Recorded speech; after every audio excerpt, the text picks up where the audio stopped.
Hello दोस्तों, स्वागत है आपका स्टडी स्कोप यूपीएससी में। हम 2014 का जो जीएस पेपर है वो डिस्कस कर रहे हैं। उसी क्रम में हमने अभी तक 33 क्वेश्चन को देखा है। आगे के क्वेश्चनों को हम आज इस वीडियो में देखते हैं। आप कमेंट करके बताइए कि आपकी पढ़ाई कैसे चल रही है और रिवीजन कहाँ तक हो गया है, कहाँ पर दिक्कत आ रही है वो भी बताइए आप। अगर कोई सॉल्यूशन हुआ तो डिस्कस करेंगे हम। तो आज की डिस्कशन को हम शुरू करते हैं। हमारा पहला प्रश्न है, हाल ही में एक जन विद्रोह जिसे अरब स्प्रिंग कहा गया मूलतः किस देश में शुरू हुई। यह प्रश्न 2014 में आया था, तो उस टाइम अरब स्प्रिंग काफ़ी करंट में थी, इसलिए इस प्रश्न को पूछा गया था। उस समय के हिसाब से बहुत ही सरल प्रश्न है। आज आप में से कई लोगों को पता नहीं होगा कि अरब स्प्रिंग होती क्या है। बहुत ही आसान प्रश्न था उस समय के हिसाब से। तो देखते हैं कि अरब स्प्रिंग है क्या। अरब स्प्रिंग एक सरकार विरोधी प्रदर्शन था। कहाँ पर? जो अरब रीजन है। अरब रीजन कहाँ पर है? अरब रीजन है, एक तो जो गल्फ कंट्री आ गई वो रीजन हो गया, और दूसरा है जो अफ्रीका है। अफ्रीका का उत्तरी पार्ट है वह अरब हिस्से के अंदर आता है, जिसमें देश आते हैं ट्यूनीशिया, लीबिया, अल्जीरिया। ये सब देश किस में आते हैं? अरब रीजन में आते हैं। उस रीजन में कहाँ पर? 2014-11 में ट्यूनीशिया के अंदर। ट्यूनीशिया कहाँ पर है? ट्यूनीशिया है अफ्रीका के उत्तर में। अफ्रीका जो महाद्वीप है उसके उत्तर में है ट्यूनीशिया, छोटा सा देश है। इस देश के अंदर अरब स्प्रिंग की शुरुआत हुई थी। अरब स्प्रिंग क्यों हुआ था? इसका रीजन था कि वहां पर क्या थी? तानाशाही ज़्यादा थी, राजतंत्र था। उस राजतंत्र को हटाकर वहां पर क्या लाना चाहते थे? लोकतंत्र की सरकार लाना चाहते थे, लोकतंत्र को स्थापित करना चाहते थे। इसलिए वहां पर क्या हुआ? अरब स्प्रिंग हुआ। वहां पर जो तत्कालीन सरकारें थी या फिर जो सैन्य शासन था उसके विरोध में प्रदर्शन हुए, कई लोग मारे गए। तो यह शुरुआत तो कहाँ हुई? ट्यूनीशिया में हुई, लेकिन आसपास के देशों की हालत भी वही थी। मतलब वहां पर भी राजशाही थी, आसपास के देशों में भी राजशाही थी या सैन्य शासन था। तो ट्यूनीशिया से शुरू होकर ये आसपास के 5 देशों में फैल गया। कौन से? लीबिया, मिस्र, यमन, सीरिया, बहरीन, इन देशों में फैल गया था। इसके कारण क्या थे? वहां पर अधिनायकवाद था, मुद्रास्फीति, राजशाही, राजनीतिक भ्रष्टाचार, बेरोजगारी जैसी व्यवस्थाएं वहां पर थी। इनको हटाने के लिए सशस्त्र विद्रोह किया जनता ने। लक्ष्य क्या थे? प्रजातंत्र या डेमोक्रेसी की स्थापना की जाए, आर्थिक स्वतंत्रता को सुनिश्चित किया जा सके, रोजगार, शासन परिवर्तन, गवर्नेंस है उसमें चेंजेस ला सके, और स्वतंत्र चुनाव हो सके, निष्पक्ष सरकार बन सके। इसलिए वहां अरब स्प्रिंग हुआ। तो इस प्रश्न का आंसर क्या हो जाएगा? मूलतः किस देश से शुरू हुई थी? ट्यूनीशिया से शुरू हुई थी। चलते हैं अगले प्रश्न पर। अगला प्रश्न भी मैपिंग का है। यहां पर क्या पूछा गया है? निम्नलिखित देशों पर विचार कीजिए: Denmark, Japan, Russian federation, United kingdom, United state of America USA. इनमें से कौन से आर्कटिक काउंसिल के सदस्य हैं? ये आर्कटिक काउंसिल कहाँ पर है? आर्कटिक काउंसिल जो आर्कटिक रीजन है, आर्कटिक महासागर है, कहाँ पर? उत्तरी ध्रुव। उत्तरी ध्रुव वाला क्षेत्र है वो आर्कटिक महासागर वाला पार्ट है। वहाँ पर जो देश हैं जो आर्कटिक क्षेत्र में आते हैं, उन देशों से मिलकर एक समूह बनाया गया जिसे नाम दिया आर्कटिक काउंसिल। क्यों? क्योंकि आर्कटिक रीजन के अंदर शासन को सही से लागू करना, वहाँ पर जो इन्वायरमेंट है उसको नुकसान ना हो, इन्वायरमेंट को बचाना, इसलिए इस उद्देश्य के साथ आर्कटिक काउंसिल की स्थापना 1996 में ओटावा डिक्लेरेशन के तहत हुआ। ये देखिए, आर्कटिक काउंसिल एक क्या है? अंतर सरकारी संगठन है। इसका गठन 1996 में ओटावा डिक्लेरेशन के तहत हुआ था। इसके सदस्य कौन है? इसमें 8 सदस्य है, आप याद रखना। आप ऐसे ही सदस्य याद रखेंगे तो एक आधा भूल जाएंगे, लेकिन ये याद रखना कि इसके सदस्य 8 होते हैं। तो 8 के नाम याद करेंगे तो आपका आंसर सही हो जाएगा। तो कौन कौन सदस्य है इसके? सबसे पहले तो ये देखिए, ये है आर्कटिक रीजन, ये नॉर्थ पोल रहा, ये आर्कटिक ओशन वाला रीजन रह गया, और इसके जो किनारे वाली कंट्री है ये आती हैं आर्कटिक काउंसिल के अंदर। एक यहाँ पर रशिया हो गया, 3 देश यहाँ पर, फिनलैंड, स्वीडन और नॉर्वे। फिर आ जाता है आइसलैंड, ग्रीनलैंड जो कि डेनमार्क का पार्ट है तो डेनमार्क कंट्री हो गई। फिर आता है कनाडा, और फिर जो यूएसए का अलास्का वाला रीजन है वो आता है, इसलिए यूनाइटेड स्टेट, इसलिए यूएसए भी आर्कटिक रीजन का पार्ट है। तो यहाँ पर USA, Russia, Finland, Sweden, Denmark, Norway, Canada, Iceland, 8 देश है। नाम याद रखना बहुत ज़्यादा इंपॉर्टेंट है। भारत देश आर्कटिक काउंसिल का एक ऑब्जर्वर कंट्री है। 2013 में इसको ऑब्जर्वर स्टेटस दिया गया था। और जो ये आर्कटिक काउंसिल, इसका हेडक्वार्टर कहाँ है? नॉर्वे के अंदर है। इसका उद्देश्य अभी हमने डिस्कस किया था कि आर्कटिक स्वदेशी समुदाय की भागीदारी के साथ आर्कटिक राज्यों के बीच सहयोग समन्वय को बढ़ावा देना। और इस संगठन का सेना से कोई लेना देना नहीं है। कभी प्रश्न आ जाए कि सैन्य संगठन है या आर्कटिक काउंसिल नहीं है, तो बिल्कुल भी नहीं है, क्योंकि रशिया और यूएसए साथ साथ आ रहे हैं, तो कॉमन सेंस भी इसमें यूज़ कर सकते हैं। तो ये हो गया आर्कटिक काउंसिल के बारे में। चलते हैं प्रश्न में। प्रश्न में पूछा गया, इनमें से कौन से देश आर्कटिक काउंसिल के सदस्य हैं? यहाँ पर जापान बिल्कुल नहीं था और यूके यानी कि ब्रिटेन नहीं था। तो आंसर हो जाता है 1, 3 एंड 5, आंसर डी।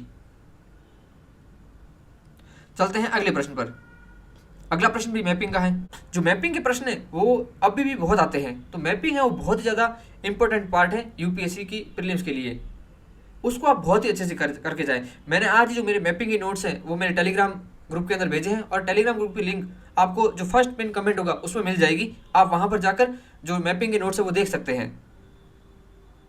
तो यहाँ पर 3 रीजन दिए गए हैं, चेचन्या, दारफुर, स्वात घाटी, और यहाँ पर देश दिए गए हैं कि इनमें से कौन से सही सुमेलित है। तो इन 3 रीजन को हम मैप में देखते हैं कि कहाँ पर है ये रहा चेचन्या। चेचन्या कहाँ है? रशिया के अंदर है चेचन्या। जो ये जॉर्जिया, अजरबैजान, आर्मेनिया, यहाँ इधर कैस्पियन सी है, इधर ब्लैक सी आ जाता है, यहाँ पर है चेचन्या, जो किसका पार्ट है? रशिया का है। कैस्पियन सागर व काला सागर के बीच आता है, और कहाँ पड़ता है? रशिया के अंदर पड़ता है, रूस में पड़ता है। ठीक है, और यहीं पर क्या है? एक पर्वत श्रेणी है इस रीजन के अंदर, यानी कि चेचन्या रीजन से होकर गुजरती है पर्वत श्रेणी। कौन सी? काकेशस पर्वत श्रेणी, आपने नाम तो उसका सुना ही होगा। काकेशस पर्वत श्रेणी है वो कैस्पियन सी और ब्लैक सी के बीच में अवस्थित है, और यहाँ पर किसमें? काकेशस पर्वत श्रेणी के अंदर ही माउंट एल्ब्रूस है। माउंट एल्ब्रूस चोटी है जो कि यूरोप की सबसे ऊंची चोटी है। और यह काकेशस श्रेणी कौन से देशों में? आर्मेनिया, अजरबैजान, रूस और जॉर्जिया में। यहाँ पर आप लोकेशन देख लीजिए, जॉर्जिया रहा, ये अजरबैजान, ये आर्मेनिया, इधर टर्की आ जाता है, ये कैस्पियन सी है, इधर ब्लैक सी आ जाता है। बहुत ज़्यादा इंपॉर्टेंट है। दूसरा यहाँ पर था दारफुर रीजन, ये रहा यहाँ पर सूडान। सूडान का जो वेस्टर्न पार्ट है, वो वेस्टर्न स्टेट है, उसका नाम है दारफुर। यहाँ पर भी क्या है? बहुत ही ज़्यादा हिंसा होती है, शांति नहीं है, इसलिए यह जो रीजन है यह भी हर बार न्यूज़ में रहता है, इंपॉर्टेंट है। तो दारफुर रीजन कहाँ है? सूडान में पड़ता है। और इसको टच कौन से कर रहे हैं यहाँ पर? इधर चाड हो गया, लीबिया से साइड में ट्यूनीशिया अभी हमने देखा था वो, इजिप्ट, ये सूडान हो गया, नीचे इरिट्रिया, इथियोपिया, इधर नीचे सोमालिया आ जाता है जो कि किसका पार्ट है? हॉर्न अफ्रीका का पार्ट है। नीचे साउथ सूडान आ जाता है, और यहाँ पर ये रेड सी आ जाता है। तो रेड सी भी यूपीएससी के लिहाज से बहुत ज़्यादा इंपॉर्टेंट है, क्योंकि यहाँ पर स्वेज कैनाल के लिए ये बार बार न्यूज़ में रहता है। तो आप इसके सारे कंट्रीज़ को देखते जाना। रेड सी के अंदर क्या है? गल्फ ऑफ अकाबा है, गल्फ ऑफ स्वेज है, इधर बाब अल मंदेब स्ट्रेट है, ये सब आप करके जाना। मैंने नोट्स बना रखे हैं, उसमें अच्छे से लिख रखा है सबके बारे में। आप टेलीग्राम ग्रुप पर जाकर अच्छे से देख सकते हैं, और उनको शेयर भी ज़रूर करना।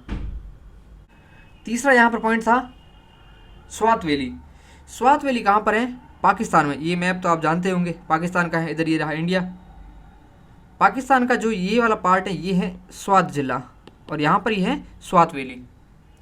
और ये जो पाकिस्तान का ये वाला राज्य है, मूलतः पाकिस्तान में 4 राज्य है, ठीक है। उसमें से जो ये राज्य हैं, जैसे पहले जब भारत और पाकिस्तान एक थे तब इसे बोला जाता था उत्तर पश्चिम सीमांत प्रांत। आपने नाम भी सुना होगा खान अब्दुल गफ्फार खान का, लाल कुर्ती आंदोलन, या फिर पश्चिमी सीमांत के गांधी, ये इसी रीजन से आते थे, उत्तर पश्चिम सीमांत प्रांत, जिसका अभी नाम है खैबर पख्तूनख्वा। खैबर पख्तूनख्वा के अंदर है स्वात घाटी। ये पाकिस्तान का मैप है। पाकिस्तान के मैप को एक बार देख लेते हैं। ये रहा पूरा पाकिस्तान, जिसमें यह जो पीओके वाला हिस्सा रह गया। बाकी बचे पाकिस्तान के 4 राज्य, जिसमें एक है सिंध जो हमारे जैसलमेर से टच करता है, एक है बलूचिस्तान, ईरान के साथ टच करता है, अफगानिस्तान के साथ टच करता है, न्यूज़ में रहता है, और यहाँ पर यह आ गया पंजाब रीजन, और ये है खैबर पख्तूनख्वा रीजन। ये पाकिस्तान के 4 मेन स्टेट है।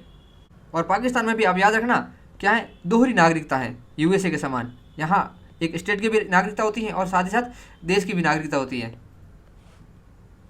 जबकि भारत में एकल नागरिकता है। तो प्रश्न में स्वात घाटी इराक कैंसिल हो जाता है, दारफुर माली कैंसिल, और चेचनिया रशियन फेडरेशन एकदम सही आंसर हो जाता है ए। यहाँ पर इराक का नाम आया है, तो इराक का नाम आया इसलिए थोड़ा वहाँ की रीजन देख लेते हैं। इराक की राजधानी क्या होती है? बगदाद है।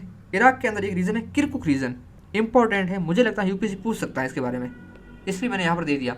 किरकुक रीजन है, और यहाँ पर मोसूल भी है, इराक के अंदर फेमस है।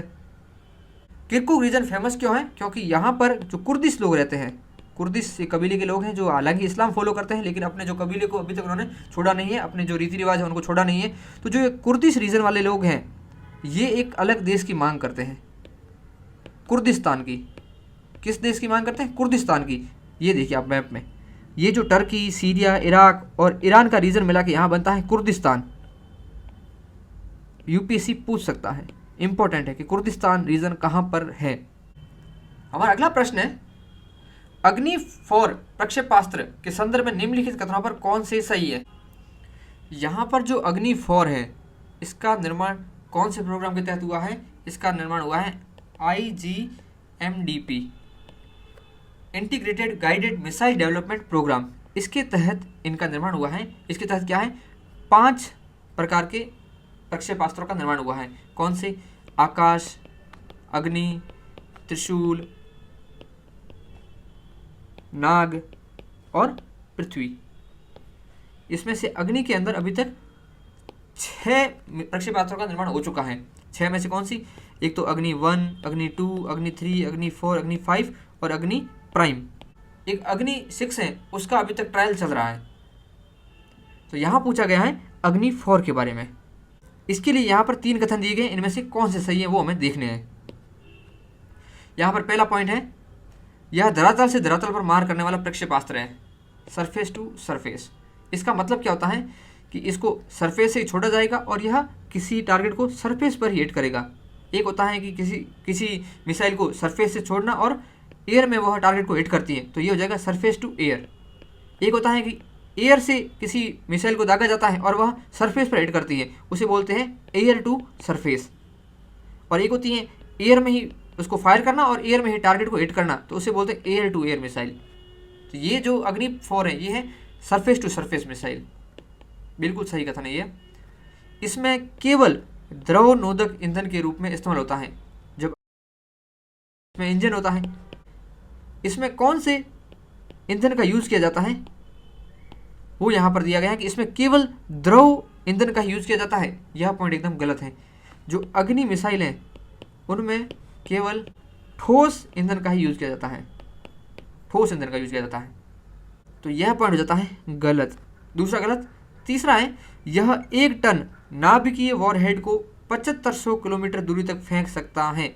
आप एक चीज़ नोटिस करना, यूपीएससी कभी भी ऐसे जो डेटा देती है या ऐसे जो फैक्ट देती है वो ऑलमोस्ट क्या होते हैं, गलत होते हैं। आप बस इसको ऑब्जर्व करना, आंख बंद करके मत मान लेना, बस इसको ऑब्जर्व करना। और आपको जब प्रश्न कोई नहीं आए तो आप इस लॉजिक पे जा सकते हो कि यूपीएससी इस प्रकार का जो डेटा देता है वो गलत होता है। हर बार सही नहीं होगा, लेकिन 5 में से 4 बार सही होगा। आप बस इस चीज़ को ऑब्जर्व करना और फिर खुद कंक्लूजन निकालना। तो ये पॉइंट भी वैसे गलत होता है यहाँ पर। तो आंसर हो जाता है यहाँ पर 1। अब अग्नि जो सीरीज की जो मिसाइल है उनको हम एक और थोड़ा देख लेते हैं। ये रही अग्नि 5 के बारे में। इसके साथ यहाँ पर जो अग्नि 1, 2, 3, 4 है इनके बारे में दे रखा है। जो अग्नि 1 है उसकी रेंज है 700 किलोमीटर तक, अग्नि 2 की रेंज है 2000 किलोमीटर तक, अग्नि 3 की रेंज है 3500 किलोमीटर तक और अग्नि 4 की रेंज है 4000 किलोमीटर तक। जबकि प्रश्न में क्या था, 7000 किलोमीटर। बिल्कुल गलत हो जाता है। जब 7000 किलोमीटर किसी मिसाइल की रेंज होती है तो उसे बोल देते हैं ICBM, inter continental ballistic missile, यानी कि एक महाद्वीप से दूसरे महाद्वीप तक हिट कर सकती है अपने टारगेट को। भारत के पास ICBM टेक्नोलॉजी बिल्कुल है। जो अग्नि 5 है वो ICBM है, इंटर कॉन्टिनेंटल बैलिस्टिक मिसाइल है। आप यहाँ पर देखिए, भारत से इसको इस एरिया तक छोड़ा जा सकता है। ये देखिए अफ्रीका, ये जो एशिया रीजन है यहाँ से अफ्रीका तक, एशिया से यूरोप तक, एशिया से ऑलमोस्ट ऑस्ट्रेलिया महाद्वीप तक, इसलिए इसे बोलते हैं ICBM। इसको टेस्ट कहाँ किया गया था, इसको टेस्ट किया गया था अब्दुल कलाम आइलैंड, ओडिशा में। यह जो अग्नि 5 है इसकी सीमाएं 5500 से 8000 किलोमीटर तक। तो जो अग्नि 5 है इसका वजन है 50,000 kg, स्पीड इसकी 24 मैक की है, इसकी जो लंबाई है वो है 17.5 मीटर की। इसके अंदर 3 स्टेज का इंजन होता है जिसमें सॉलिड ईंधन का यूज़ किया जाता है। अभी हमने कहा था कि अग्नि की जो श्रेणी है इसके अंदर सॉलिड ईंधन यूज होता है केवल। और यह 1500 kg का न्यूक्लियर वॉरहेड ले जा सकती है अपने साथ। ये मेन विशेषता होगी, आप याद रखना इनको। अग्नि 5 इंपॉर्टेंट है। इसके साथ ही अब अग्नि 5 से भी ज़्यादा इंपॉर्टेंट है अग्नि प्राइम। तो ये रही अग्नि प्राइम की विशेषताएं। इसके अंदर जो इंजन है वो 2 चरण वाला है, ठोस ईंधन का यूज होता है, दूरी 1000 से 2000 किलोमीटर के बीच है। यह जो अग्नि प्राइम है कैनिस्टर युक्त है, इसको कैनिस्टर में पैक करके कहीं भी ले जाया जा सकता है। यह जो आयुध है वो 1.5 टन का अपने साथ ले जा सकता है। अब हम चलते हैं हमारे प्रश्न पर। तो इसका आंसर हो जाता है A। देखते हैं अगला प्रश्न। अगला प्रश्न है, कोयला संस्तर मेथेन और सेल गैस नामक दो गैर परंपरागत ऊर्जा स्रोतों के संदर्भ में निम्नलिखित कथनों पर विचार कीजिए। यहाँ पर पूछा गया है कि जो गैर परंपरागत प्राकृतिक ऊर्जा है, जिसमें दो दिए गए यहाँ पर कोयला संस्तर मेथेन और सेल गैस, इनके लिए यहाँ पर कौन से कथन सही है। इस प्रश्न को आप लॉजिक से आसानी से कर सकते हैं। देखते हैं कैसे। यहाँ पर पहला पॉइंट है कोयला संस्तर मेथेन यानी कोल बेड मेथेन कोयला संधियों से निष्कर्षित शुद्ध मेथेन गैस है। पहली बात तो शुद्ध मेथेन गैस यानी कि इसके अंदर दूसरा कुछ भी नहीं है, सिर्फ और सिर्फ क्या है, मेथेन है। अब जमीन से कोई गैस निकाल रहे हैं, क्या ऐसा पॉसिबल है कि वो पूर्ण रूप से शुद्ध वहीं से पूरा एकदम 100% निकलेगा मेथेन के रूप में? ऐसा तो पॉसिबल नहीं है। वहाँ पर कुछ ना कुछ उसमें दूसरी गैस भी मिश्रित हो सकती हैं, जैसे कि प्रोपेन हो सकती है, ब्यूटेन हो सकती है, CO2 हो सकती है, और भी कई गैसें हो सकती हैं। और कोयले से निर्मित हो रही है, कोयले से तो वैसे भी बहुत सारी गैसें निकलती हैं। तो ये पॉइंट यहाँ पर भी कैंसिल हो जाता है, पहला पॉइंट। तो आगे देखते हैं। जबकि सेल गैस केवल प्रोपेन और ब्यूटेन का एक मिश्रण है। वापस सेल गैस किसका बोल रहे हैं? सिर्फ और सिर्फ प्रोपेन और ब्यूटेन का। ये भी पॉइंट होता है गलत। सेल गैस में भी प्रोपेन, ब्यूटेन, मेथेन सब होते हैं। जो सूक्ष्म कणिक औषधि सेलों से निष्कर्षित की जाती है, ये बात तो एकदम सही है। औषधि सेलों से क्यों निष्कर्षित की जाती हैं? क्योंकि इनका निर्माण कहाँ से हो रहा है? कोयले से हो रहा है। और जो भी पेट्रोलियम पदार्थ या फिर जो भी ईंधन होता है, उनका निर्माण औषधि सेलों से होता है। क्यों? क्योंकि जो औषध है, औषध जमा होकर कई सालों तक उनमें जो रासायनिक अभिक्रियाएं होती हैं, उससे इन ईंधन का निर्माण होता है। इसलिए जो कोयला वगैरह निकलता है वो औषधि सेलों से निकलता है। जो पेट्रोल निकलता है वो भी औषधि सेलों से निकलता है। कभी प्रश्न आ जाए कि जो पेट्रोलियम है वो किस प्रकार की सेल में पाया जाएगा? औषधि सेल, आग्नेय सेल, कायंत्रित सेल, या इनमें से कोई नहीं। कौन सी होगी? औषधि सेल उसका आंसर होगा। दूसरा पॉइंट है भारत में कोयला संस्तर मेथेन स्रोत बहुतायत में, किंतु अब तक सेल गैस के स्रोत नहीं पाए गए हैं। यहाँ पर ये पॉइंट सेल गैस को निकालने की बात नहीं कर रहा, ये कह रहे हैं कि जमीन में भारत के अंदर पाए ही नहीं जाते हैं। भारत इतना बड़ा देश है, भारत के अंदर समुद्र तट भी है, रेगिस्तान भी है, हिमालय भी है, कोयला अच्छा खासा पाया जाता है, सब चीज़ें हैं। यानी कि तो सेल गैस क्यों नहीं हो सकती? जब कोल बेड मेथेन हो सकती है, जब पेट्रोलियम हो सकता है, तो सेल गैस भी पॉसिबल है। और इतना बड़ा भारत देश है, विश्व के अंदर इसका 7वां स्थान आता है आकार में भी, तो कहीं ना कहीं तो पाया जा भी सकता है। जो भारत का तटीय इलाका है वो भी लगभग 7,500 किलोमीटर का है, तो वहाँ पर भी पाई जा सकती है। आप ऐसा लॉजिक लगा के भी इस प्रश्न को कर सकते हैं। तो दूसरा पॉइंट भी हो जाता है कैंसल। आंसर है इसका डी। ये रहा कोयला संस्तर मेथेन। इसके अंदर मेथेन होता है 95%, बाकी होता है एथेन, ब्यूटेन, CO2 वगैरह आदि और भी चीज़ें होती है। यह मुख्य रूप से कहाँ पाया जाता है? दामोदर, सोन, गोदावरी घाटी के अंदर पाया जाता है। और सेल गैस है। सेल गैस क्या होती है? कोई सेल होती है चट्टान, उसके बीच दरारों के अंदर कोई गैस पाई जाती है, उसे बोलते हैं सेल गैस। और सेल गैस निकालने की विधि क्या है? Hydraulic fracturing. इसमें क्या होता है? इसमें यहाँ पर देखिए, इसके अंदर यहाँ प्रेशर से पानी गुजरा जाता है या फिर और भी कोई द्रव्य पदार्थ गुजरे जाते हैं रेत के साथ। तो प्रेशर लगता है नीचे, प्रेशर जाके दरारों के अंदर होती है, दूरी बढ़ती है दरारों में, तो दरारों के अंदर जो गैस भरी हुई होती है वो प्रेशर के साथ बाहर निकलती है। इसे ही बोलते हैं हाइड्रोलिक फ्रैक्चरिंग। आगे एक प्रश्न आएगा, उसको भी अभी हम साथ में देख लेते हैं। उसमें पूछा गया था कि जो ग्वार है, ग्वार की फसल होती है, उसका उत्पादन या उसकी उस टाइम डिमांड क्यों बढ़ गई थी 2014 के अंदर? इसलिए बढ़ी थी क्योंकि सेल गैस निकालने के लिए यहाँ पर अंदर जो द्रव्य था उसको गाढ़ा करने के लिए, ताकि प्रेशर बहुत ज़्यादा बन सके और दरारें अच्छे से आ सके और जो गैस अंदर छुपी हुई वो बाहर निकल सके। इसलिए 2014 के अंदर USA के अंदर उसकी डिमांड बढ़ी थी। इसलिए भारत से बहुत ज़्यादा क्या हुआ था? निर्यात हुआ था और रेट भी बहुत ज़्यादा बढ़ गई थी उस टाइम ग्वार की। जनरली ग्वार की रेट पहले 3-4 हज़ार क्विंटल थी और उस टाइम बढ़ गई थी 40-50 हज़ार क्विंटल चली गई थी। हमारे वहाँ के लोग तो एकदम पागल हो गए थे उस टाइम, मेरे को अभी भी याद है। यहाँ पर देखिए, जो हाई प्रेशर के साथ यहाँ पर फ्लूइड जाता है दरारों के अंदर, जिससे सेल गैस बाहर आती है। और जो सेल गैस है वो इंडिया के अंदर 6 क्षेत्रों में पाई जाती हैं, 6 क्षेत्र में पाई जाती हैं। बहुत ही ज़्यादा इंपॉर्टेंट है, आप याद रखना। एक है असम अराकान बेसिन, असम अरुणाचल प्रदेश। एक है Damodar Godavari basin, Krishna Godavari basin, Kaveri basin, Cambay basin और गंगा बेसिन। बहुत ही ज़्यादा ये 6 रीजन इंपॉर्टेंट है, याद रखना, कभी भी UPSC पूछ सकता है। और जो नेचुरल गैस है उसका सबसे अधिक उत्पादन किया जाता है USA में, उसके बाद रूस, ईरान और कनाडा। इसको भी आप याद रखना। ये प्रश्न आपको अगर आप पढ़ेंगे तो आपको लगेगा क्या प्रश्न पूछ लिया, लेकिन इस प्रश्न को आप अगर देखेंगे, तोड़ के देखेंगे, वर्ड टू वर्ड जाएंगे तो बहुत ही आसान प्रश्न है। ये लप्पू प्रश्न है और अभी हमने देखा था ग्वार वाला प्रश्न कौन सा था, ये यहीं पर देख लेते हैं कि भारत में ग्वार का पारंपरिक रूप से सब्जी या पशु आहार के रूप में उपयोग किया जाता है। इसकी खेती ने महत्व का स्थान प्राप्त किया है हाल ही में, यानी कि 2014 के अंदर। इस संदर्भ में निम्नलिखित में से कौन सी कथन सही है? यहाँ पर देखिए, इसके बीजों से निर्मित गोंद सेल गैस के निष्कर्षण में प्रयुक्त होता है। उस टाइम करंट का क्वेश्चन था, एकदम लघु प्रश्न था ये, तो आंसर होता है बी। ये था ग्वारगम ड्रिलिंग पदार्थ में स्त्रीकरण व गाढ़ा करने व निलंबन एजेंट के रूप में यूज किया जाता था, इसलिए उस टाइम उसकी रेट बढ़ गई थी बहुत ज़्यादा। और जो ग्वार है वो भारत का मूल निवासी है, भारत इसका सबसे बड़ा उत्पादक है। राजस्थान, गुजरात, हरियाणा में उत्पादन होता है। ये ग्वार फली होती है जिसकी सब्जी आप लोगों ने खाई होगी शायद। 39 प्रश्न है, भारत में चांगपा समुदाय के संदर्भ में निम्नलिखित कथनों पर विचार कीजिए। जो चांगपा समुदाय है, चांगपा कम्युनिटी, ये मेनली लद्दाख में पाई जाती है। और जो चांगपा समुदाय है वो घुमंतु चरवाहे होते हैं, नोमैडिक चरवाहे होते हैं ये, और ये लद्दाख में पाए जाते हैं। तो पहला पॉइंट होता है गलत, पहला पॉइंट गलत। ये अच्छे किस्म का ऊन देने वाली पश्मीना बकरियों को पालते हैं, पशुपालक हैं, बकरियां पालते हैं। मेनली पश्मीना कहाँ होता है? कश्मीर, लद्दाख रीजन में होता है, तो ये पॉइंट जनरली सही हो जाता है। उन्हें अनुसूचित जनजाति की श्रेणी में रखा गया जाता है, ये भी पॉइंट सही। आंसर होता है इसका बी। चांगपा समुदाय भारत में लद्दाख जो चांगथांग वैली है वहां पर पाया जाता है। चांगथांग वैली के अंदर फेमस क्या है? वहां पर हेनले नेशनल पार्क है। और ये जो चांगपा समुदाय है ये याक होता है, याक की स्किन का टेंट बनाने के लिए काफ़ी ज़्यादा फेमस है। कभी प्रश्न आ जाए याक स्किन का टेंट कौन सी जनजाति बनाती है या कौन सा समुदाय बनाता है, तो वो है चांगपा समुदाय। तिब्बत में भी ये लोग पाए जाते हैं। इसका आंसर होता है बी। चलते हैं अगले प्रश्न पर। अगला प्रश्न है, निम्नलिखित में से किन में प्रवाल भित्तियां हैं? यहाँ पर 4 क्षेत्र दिए गए हैं और इनमें से कौन से सही हैं वो देखने हैं। पहला है अंडमान एंड निकोबार द्वीप समूह, दूसरा है कच्छ की खाड़ी, तीसरा है मन्नार की खाड़ी, चौथा है सुंदरवन। जो प्रवाल भित्तियां होती हैं उसको एक बार हम थोड़ा देख लेते हैं। प्रवाल भित्ति किससे निर्मित होती हैं? कैल्शियम कार्बोनेट से बने होते हैं। और ये प्रवाल होते हैं, इसके ऊपर क्या होता है? शैवाल होता है। जो रंग बिरंगे दिखते हैं आपको वो शैवाल होते हैं, जूजेंथली शैवाल। उसके कारण ये कलरफुल दिखते हैं, नहीं तो ये क्या होते हैं? कलरलेस होते हैं, वाइट कलर के होते हैं बेसिकली।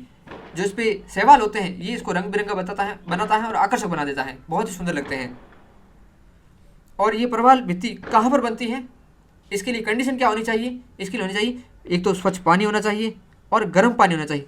अधिक गर्म नहीं होना चाहिए, अधिक गर्म होगा तो जो शैवाल होते हैं वो मर जाते हैं। और खारे पानी में निर्मित होती है, मीठे पानी में ये निर्मित नहीं होती है। सुंदरवन में क्या है? नदी आती है। कौन सी नदी आती है सुंदरवन में? हुगली, गंगा की जो पद्मा, मेघना और जो जमुना वगैरह मिलके आती हैं बांग्लादेश के अंदर, तो वो नदी आती है। तो पानी है यहाँ का खारा नहीं है, थोड़ा मीठा है, वहाँ पर जो लवणता है वो कम है। और दूसरी बात, नदियाँ वहाँ पर अवसाद लेके आती है, जहाँ पर अवसाद जमा हो जाते हैं वहाँ पर कोरल नहीं बनते हैं।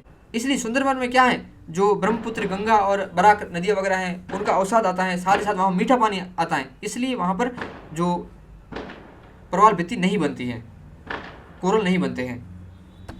इसलिए आंसर क्या हो जाता है? आंसर होता है A 1, 2 और 3। सुंदरवन इसका आंसर नहीं है। अब इसको हम थोड़ा अच्छे से देख लेते हैं।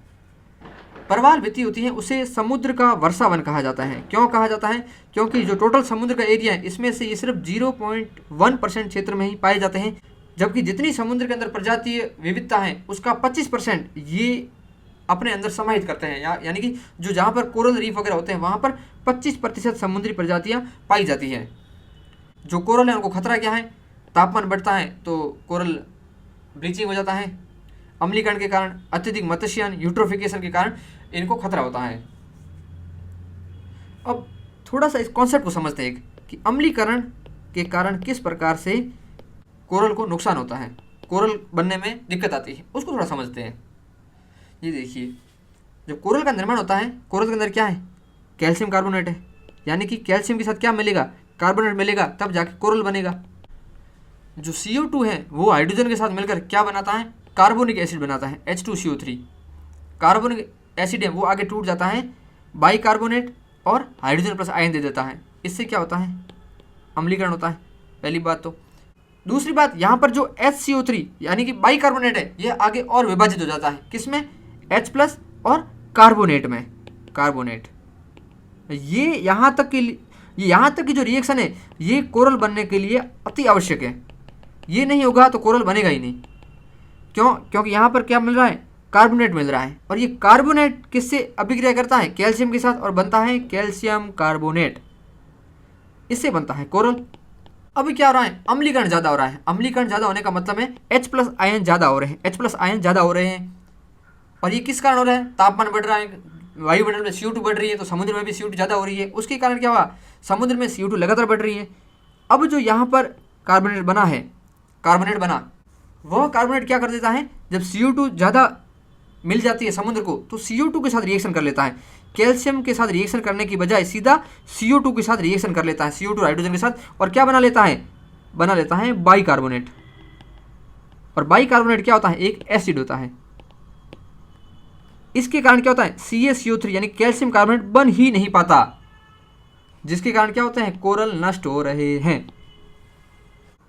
और जो कोरल होते हैं वह 4 प्रकार के होते हैं मेनली। ये देखिए 4 टाइप ऑफ कोरल रीफ। एक है फ्रीजिंग रीफ, एक है बैरियर रीफ, अटॉल रीफ और पैच रीफ। फ्रीजिंग रीफ कौन सी होती है? जो पूरी किनारे पर होती है। ये देखिए यहाँ पर ये क्या है? एक अटॉल है, इसके क्या है? किनारे के ऊपर है, इसे बोलते हैं फ्रीजिंग रीफ। जो किसी द्वीप के किनारे पर होती है उसे फ्रीजिंग रीफ बोलते हैं। और बैरियर रीफ कौन सी होती है? जो तट के समानांतर कंटिन्यू चलती है, जो ऑस्ट्रेलिया है, जो ऑस्ट्रेलिया का उत्तरी पार्ट है, यहाँ पर इस टाइप का है। तो यहाँ पर जो बैरियर रीफ है वो इसके समानांतर कंटिन्यू है, इसे बोलते हैं बैरियर रीफ। एक आता है अटॉल रीफ, जो अटॉल होता है, अटॉल के चारों ओर क्या हो जाता है? जब कोरल बन जाते हैं उसे बोलते हैं अटॉल रीफ, या फिर प्रवाल रीफ भी इसे बोला जाता है। चौथा है पैच रीफ। पैच रीफ किसे बोलते हैं? छोटे छोटे क्या होते हैं? रीफ क्षेत्र होते हैं जो समुद्र तल से अलग होकर बनते हैं। यहाँ पर देखिए, यहाँ समुद्र तल से अलग होकर निर्मित हो गए, इसे बोलते हैं पैच रीफ। तो ये तो हो गया कोरल के बारे में। चलते हैं अपने प्रश्न पर। यहाँ पर इसका आंसर होता है ए। अगला प्रश्न देखते हैं। अगला प्रश्न है, भारत में मृदा अपक्षय समस्या निम्नलिखित में से किससे संबंधित है? मृदा अपक्षय क्या है? एक नेगेटिव एस्पेक्ट है। नेगेटिव एस्पेक्ट के लिए हमने पहले ही डिस्कस किया था, नेगेटिव चीज़ होगी वो क्या होगी? सही होगी। यहाँ पर क्या है? वनोन्मूलन, नेगेटिव चीज़। पहला पॉइंट है वेदिका कृषि। ये वेदिका कृषि किसे बोलते हैं? जो सीढ़ीदार कृषि होती है पहाड़ी क्षेत्रों के अंदर, उसे बोलते हैं वेदिका कृषि। और सीढ़ीदार खेती क्या एक पॉजिटिव चीज़ है, जिसके कारण क्या होता है? अपर्दन अपक्षय कम होता है। ये हो जाता है कैंसर। पहला कैंसर हो गया और दूसरा सही है, आंसर आ जाता है बी। और उष्णकटिबंधीय जलवायु है, इसका कोई लेना देना नहीं है। उष्णकटिबंधीय जलवायु से जो वर्षावन है वो अधिक बनते हैं, पेड़ पौधे, वर्षा अधिक होती है, पेड़ अधिक विकसित होते हैं। पेड़ अधिक विकसित होंगे तो क्या होगा? जो अपक्षय है वो कम होगा। इसलिए तीसरा पॉइंट भी कट जाता है और आंसर बचता है बी। आज के डिस्कशन में इतना ही। तो कैसा लगा डिस्कशन आपको, ये आप कमेंट करके बताना। वीडियो को पूरा देखने के लिए बहुत बहुत धन्यवाद। आपकी पढ़ाई कैसे चल रही है ये भी बताना। साथ ही साथ अपने दोस्तों के बीच शेयर कीजिए वीडियो। मिलते हैं कल, तब तक के लिए जय हिंद, जय भारत।